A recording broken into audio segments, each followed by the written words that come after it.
Hello, everybody. I'm Paul Beckwith, and this is my better half, Newton. I don't know how he got so big.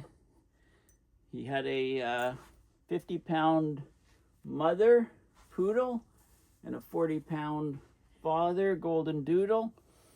So, how does he end up to be like 75 pounds? I don't know, all the TLC, I guess, the tender loving care. What? Am I putting you to sleep, doggy? This is exciting stuff. It is exciting stuff.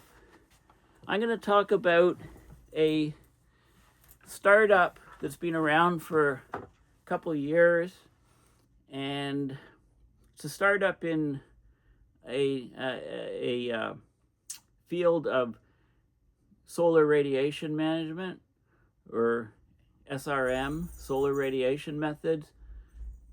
I've talked about it a lot in the past in the context of the three-legged barstool, where one leg of the barstool is we need to slash fossil fuel emissions, bring them way, way down.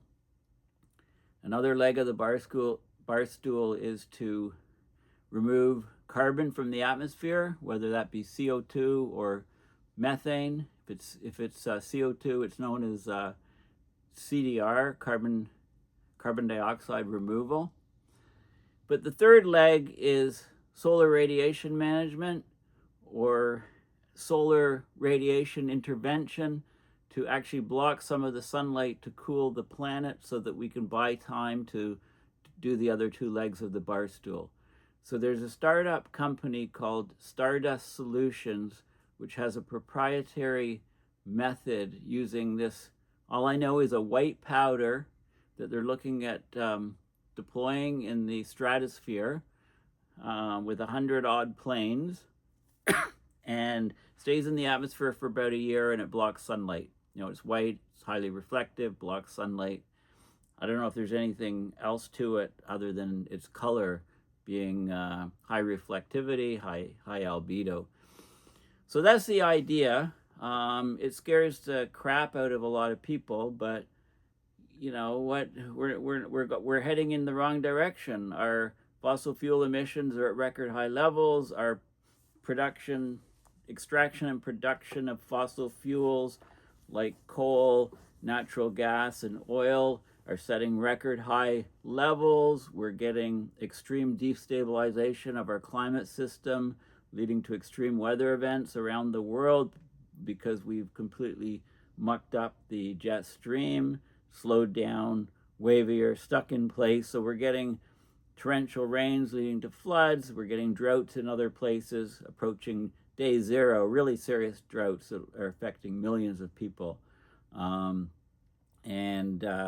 Many superstorms, very, very large, intense storms, and it's all heading in the wrong direction, right? So we've been removing aerosols by cleaning up our industrial pollution, which has contributed to the warming. So we're seeing record warming. We surged past 1.5 to 1.6, 1.7. We're losing the polar ice caps, the AMOC, the ocean currents, the mother of all ocean current systems is slowing down, could possibly stop in a decade or two. That would completely wreak havoc on the ability of our planet, our globe, our civilization to grow enough food for everybody. So we're up against all of these horrible things. So we need to research things like SRM. So let me tell you about this particular company, and it's a joint U.S.-Israeli company, which isn't. I wish it was a Canadian company. It's not. I have to maybe start up my own.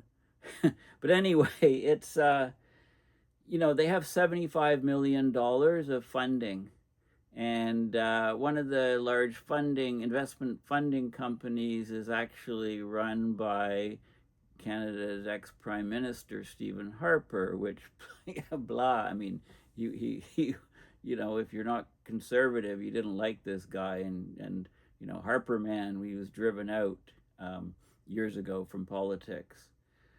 So that's the sort of background. Let's look at what this company is doing, and in stealth mode, if you like, so we really don't know a lot about it. But there was a good article in Politico just recently. So, the strange and totally real plan to blot out the sun and reverse global warming. 25-person startup.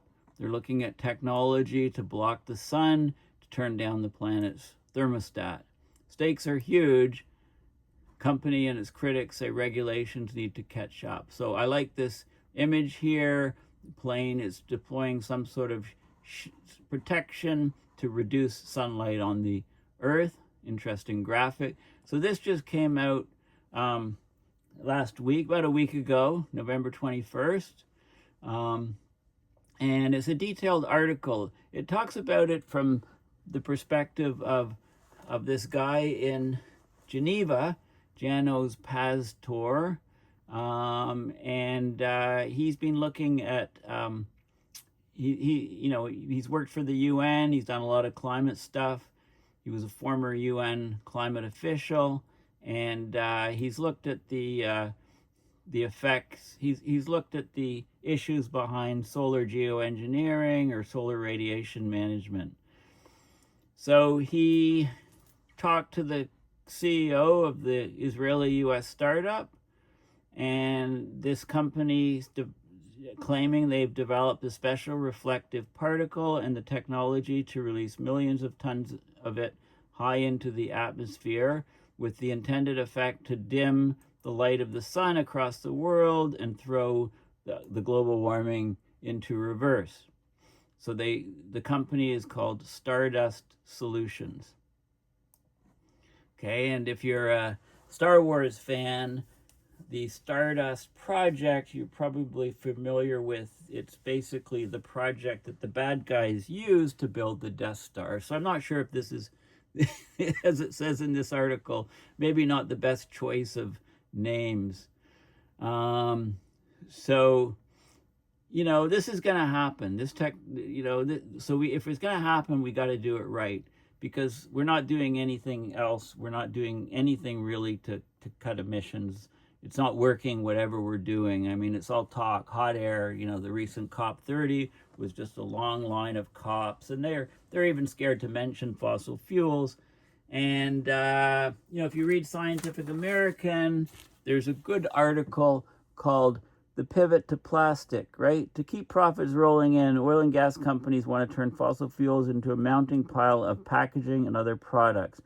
So, when we can't burn fossil fuels anymore, the fossil fuel companies will still extract every barrel of oil from the ground and use it to expand the petrochemicals industry. There you go. So, which is creating other problems, because the plastics are breaking down over many years mechanically in the environment, and they're turning into nanoplastic sized chunks, which can get through the blood-brain barrier, go into our brains, and cause dementia at high levels. And autopsies on many people's brains in this recent paper show very, very high levels of plastic in the brain. In fact, about a fork's worth in the average brain. And if you got 2 forks worth, then or a fork and spoon's worth, or 2 forks worth, then you get dementia. So, and based on plastic production rates and amount going into the environment, maybe half the planet will be demented in like a few decades, right? Maybe half is already in the U.S., at least in the political and elite classes. But anyway, I digress. Okay, so the emergence of a well-financed, highly credentialed group, which is this company, Stardust Solutions, represents a shocking acceleration for a technology still largely confined to research papers, backyard debates, and science fiction novels.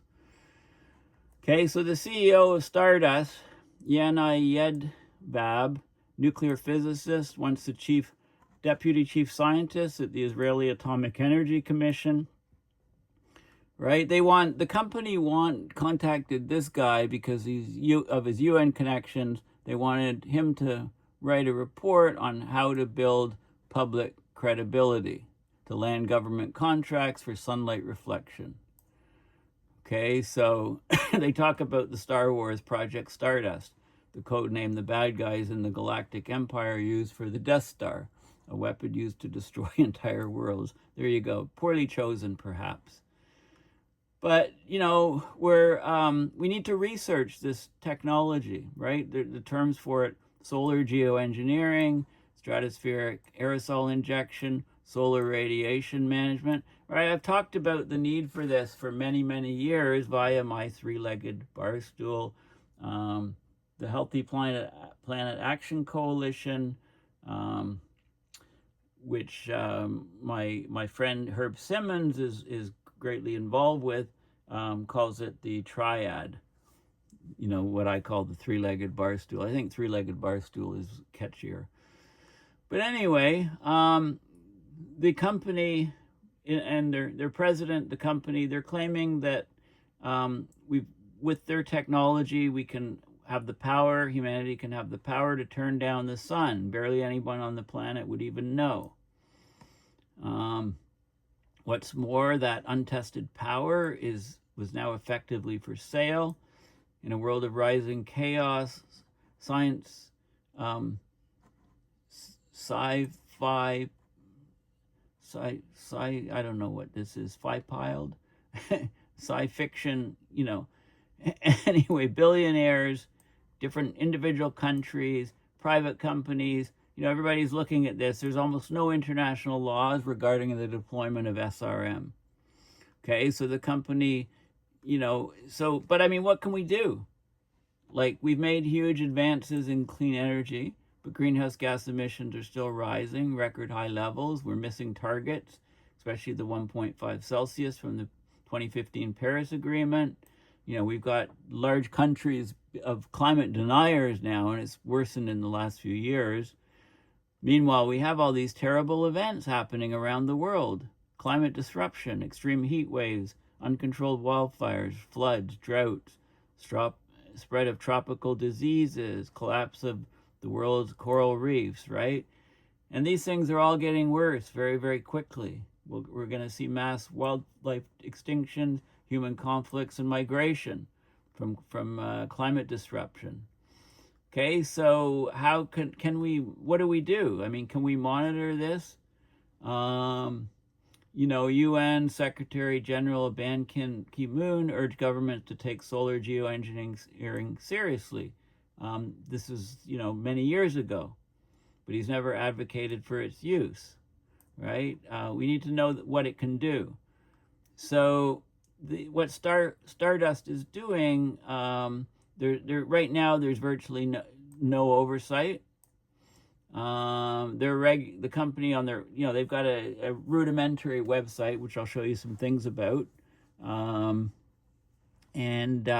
Yeah, I think they mentioned former Canadian Prime Minister Stephen Harper, who's leading this venture capital firm, led by him and other and veterans of the Israeli security establishment. So it's AWZ Ventures, but they're not commenting on the company and the financial backing and so on. But you know, the company is developing an A to Z system to do stratospheric aerosol injection. It's happening. They're doing it. Okay, and maybe they'll have the technologies in a couple of years to deploy this, and the company claims that more information is forthcoming on their white powder, which they talk about putting up into the air with 100-odd planes. And you know, they say that it's innocuous for the environment. It's biodegradable, but right now they're secretive on the chemistry of the particle and their plans for releasing it. But they're moving full speed ahead. They've got $75 million of funding, much larger than any previous investment that anybody's managed to get in solar geoengineering. So Stardust Solutions right now is way out in front, it says, of the few other groups looking to turn it from a theory into a business. Don't want to say it's the only serious game in town. That's the author of this book, Geoengineering the Gamble. Then he says, but yeah, they're the only game in town. Okay, they have a very fast timeline. There's confidential documents that this magazine Politico achieved, public records, interviews with 36 scientists, investors, legal experts, say that this organization is moving rapidly to being on the brink of being able to press go on its planet cooling plans. They're seeking government contracts, trying to influence and lobbyists in Washington. But there's a gap between their progress and the public's knowledge of what they're doing, and that's unsettled many people, right? That's right. They're a private company. The technology isn't subject to regulation. They have no legal obligations to adhere to strenuous safety principles or submit themselves to the public view, right? So, but being transparent is rare for startups. Startups are often in stealth mode because they want to gain a big lead before anybody else can do the same thing and copy their technology. So anyway, so yeah, so that's where we're at. So let's, do we know, does this technology work? Well, we know it works. We know we can cool the planet with aerosols in the stratosphere, and they'll stay there for a long period of time. So they mentioned the June 1783. You remember what happened in June 1783? There was a 16-mile volcanic fissure, blew open the southern side of Iceland, killed a lot of local people, but it put a lot of sulfur up into the upper atmosphere, and it cooled the planet. So 1 in 5 people in Iceland died in the aftermath. And it sent 122 million metric tons of sulfur into the sky. Much of it would reach the stratosphere between 4 and 12 miles above the Earth's surface. The particles drifted around on currents, and they blocked sunlight and wreaked havoc on world's weather. China and Egypt had drought and then famine. Winter was brutal in North America and Europe. Mississippi River froze down to New Orleans. Ice floes were bobbing in the subtropical waters of the Gulf of Mexico. This is 1783. Benjamin Franklin wrote about it. There's some other good documents on this particular event. And so now that leads to the question, why wouldn't a startup be using sulfur? Like, why are they talking about using a white powder rather than sulfur? Sulfur is in the form of sulfur dioxide when it's up there, because that's what goes up from a volcanic eruption. I mean, why would you go to a powder apart from the fact that you can't sell sulfur dioxide? It's very plentiful and common. It's just putting it up in the stratosphere is a trick, but they're talking about using a proprietary white powder. Why? Just so that they can make money on it? Is that the reason why? Remains to be seen, because we don't know what they're talking about. But somebody could go, with tens of billions of dollars a year, maybe 20 billion a year, you could cool the planet, right? Billionaire could do it, company could do it, but you have to be very careful, trying to cool the planet. I mean, how do you go about doing it? And what about when the natural disaster takes out a country, half of Jamaica, for example, tropical storm, and then they say, well, yeah, this storm wouldn't have happened without the solar radiation management monkeying with the climate. So there's a lot of issues that come into place in this. So research is the way to go on it, because we're clearly continuing to burn oil, gas, and coal. But this is a very powerful technique that could counteract any warming from whatever we've burned and will continue to burn. That's the thing. I mean, the atmosphere is very sensitive to all these particles. So there's a lot of issues. There are people vehemently against this. 600 academics signed a 2022 call for a solar geoengineering non-use agreement. The Convention on Biological Diversity, a UN body, is urged against geoengineering until there's adequate science basis. Well, how do you define adequate? The US never signed up to that. Department of Defense is definitely looking at it. In fact, there's a report in 2023. They say flying hundreds of planes into the stratosphere would require a major country's backing.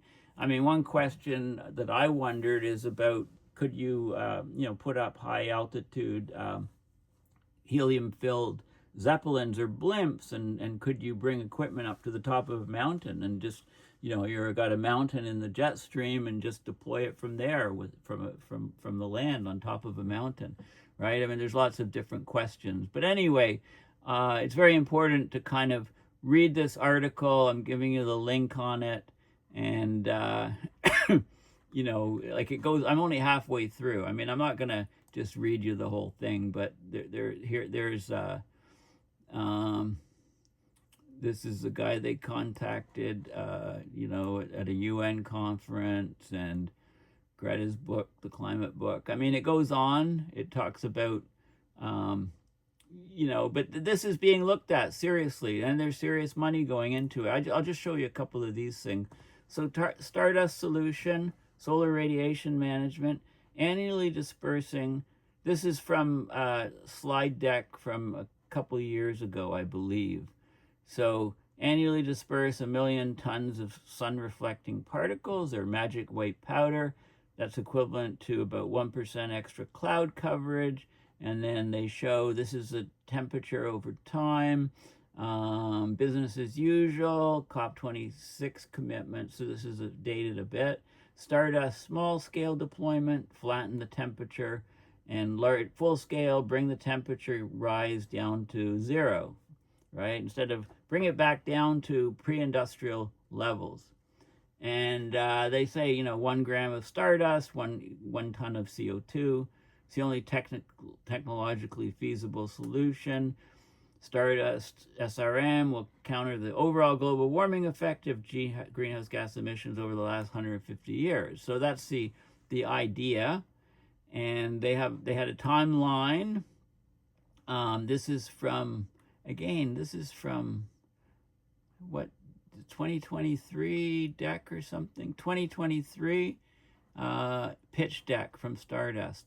Okay, so this was their thinking in 2023. Who knows what it is exactly now, but they had the idea of, starting, ecosystem model for deployment in 2035. So they show, their phase of, what they would do. So they're talking about the, very rapid deployment. I mean, here we are here, research. So 2021, they've been going from risk reduction to now, stratospheric technology demonstration, gradual temperature, scaling up and temperature reduction demonstration, and then basically full operational capacity and deployment back in these sort of time frames.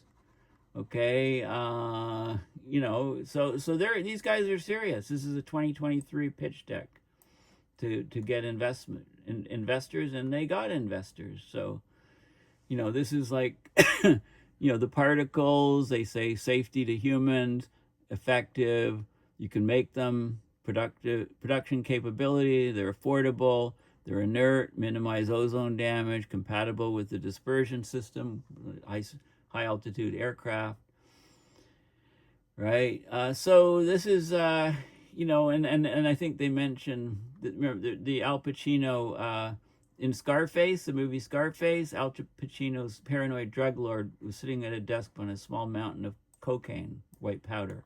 Well, this is the white powder, right? Drawing parallels to that. So anyway, they're proceeding with work now. So basically, it's funny. This is they show a coffee maker in their lab.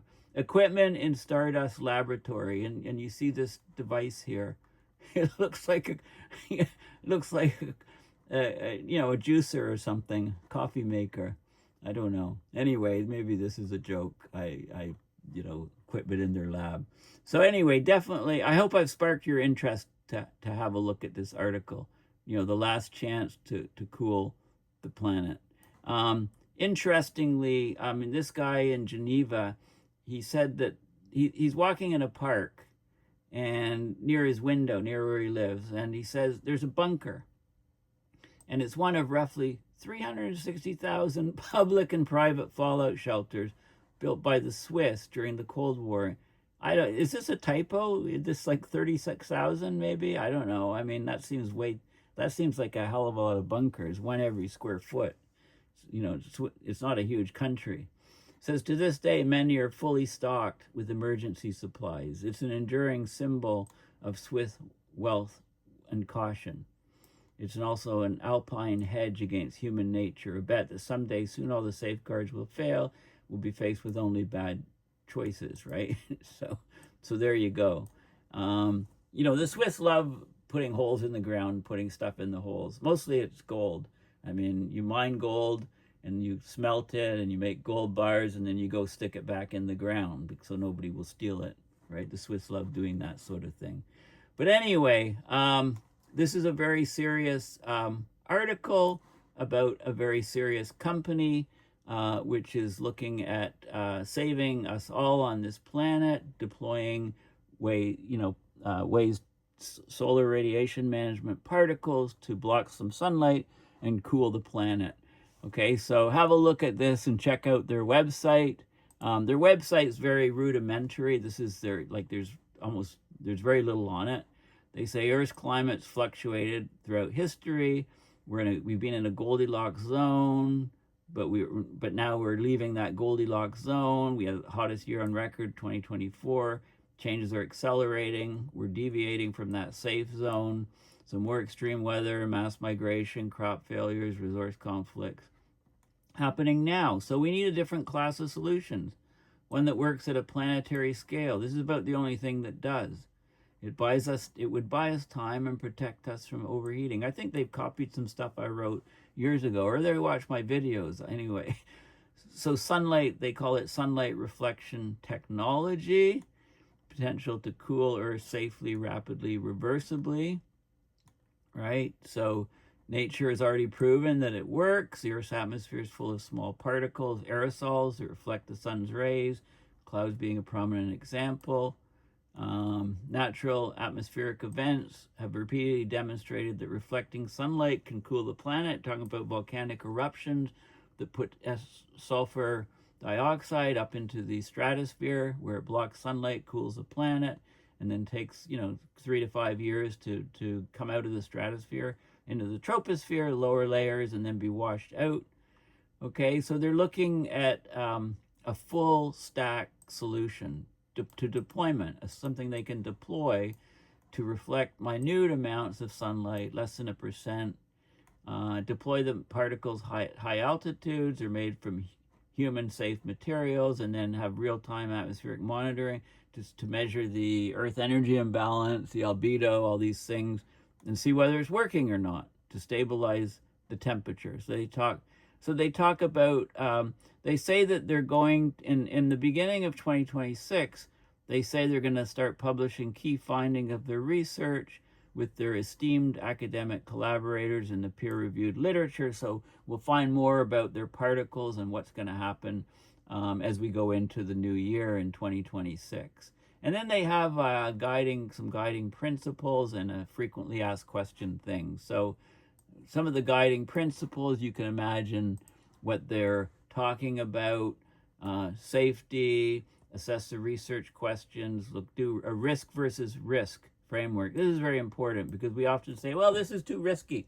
But if we don't do it, our planet basically blows up. That's a bigger risk, right? They're going to publish all their results, not just favorable ones, but unfavorable ones. That's right in their mandate. Collaborate with the academic community, support comprehensive regulation of this emerging field, governance mechanisms, external independent assessments. It should be conducted under established governance, guided by governments and authorized bodies. Decline cooperation with entities that engage in irresponsible deployment or misuse. But it's money is oils the whole system. So if you got an entity that wants irresponsible development and they're going to give you truckloads full of cash, right? Then your your your your viewpoint tends to change, right? Human nature, and use safe materials, and then the frequently asked questions. What's unique in your approach? Safety, practicality, and control. So practical end-to-end technology that's safe and controlled. They're saying the particles would come out of the stratosphere in about a year. So, in the case of sulfur dioxide from volcanic eruptions, it can be up to 3 to 5 years, depending on how high it's lofted into the stratosphere. And again, SO2 is pretty cheap. You just have to figure out ways to get it up there. So again, my biggest question is, what are the pros and cons of using this white powder versus sulfur dioxide? When the particles don't, they just recycle back into, it says they're made of materials that naturally occur in the biosphere, and they just recycle back into the environment. How do they know they're safe? Well, lots of testing on them. Why should we trust you? Because we're professionals. Why a company? Almost every groundbreaking tech that's benefited humanity in the last 70 years was invented by the private sector, many times in partnership with academia, including they're talking about medicine, space, genome sequencing, and now sunlight reflection. So has this been deployed? Nope. Deployment should be conducted only if government chooses to. Regulations, they say there's regulations on a bunch of stuff, but not in the stratosphere. Intellectual property, deploying deploying your solution might reduce the urgency for broader environmental and economic transition. As far as I'm concerned, if we could deploy this and cool the planet, and counteract the urgency of climate change, this technique, I think, could overwhelm fossil fuel emissions warming of the planet for the last 150 years. We know that the power of this technique from the volcanoes. So this is an interesting question. Anyway, thank you for listening. Very, very, learn about this company, Stardust Solutions, because they seem to have a lead over others. There's other players in the field. There's becoming more and more of them, but these guys seem to be, the horse in the front right now. So thank you for listening. Please go to my website, paulbeckwith.net, and donate to PayPal to support my research and videos. So I've got PayPal, I've got Patreon. You can find me on all different social media platforms. Just search for Paul Beckwith. Thanks for listening, and bye for now.